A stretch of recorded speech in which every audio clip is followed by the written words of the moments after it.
সরকার পতনের আন্দোলনকে কেন্দ্র করে উদ্ভূত পরিস্থিতিতে সংসদ ভবন সহ আওয়ামী লীগের কেন্দ্রীয় কার্যালয়ে ভাঙচুর অগ্নিসংযোগ হয়েছে।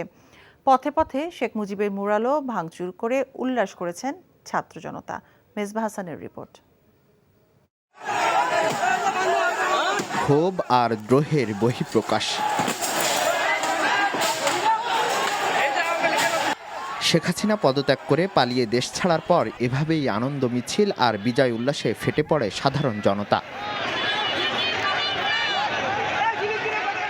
রাজপথ যেন পরিণত হয় পুরো জনসমুদ্রে। ক্ষোভে ভাঙচুর করা হয় রাস্তার পাশে থাকা বঙ্গবন্ধুর মুরাল ও বিভিন্ন প্রতিকৃতি।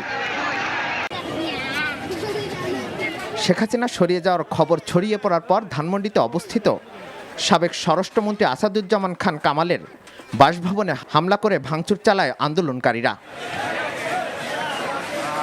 আওয়ামী লীগের কেন্দ্রীয় কার্যালয় ও ধানমন্ডি ৩ নম্বরের দলটির সভাপতির রাজনৈতিক কার্যালয়ে হামলা ও ভাঙচুর অগ্নিসংযোগ করে বিক্ষুব্ধ জনতা। সরকার পতনের এক দফা দাবিতে আন্দোলনকারীদের সঙ্গে গতকাল দিনভর আওয়ামী লীগ সমর্থক ও পুলিশ সংঘর্ষ হয়।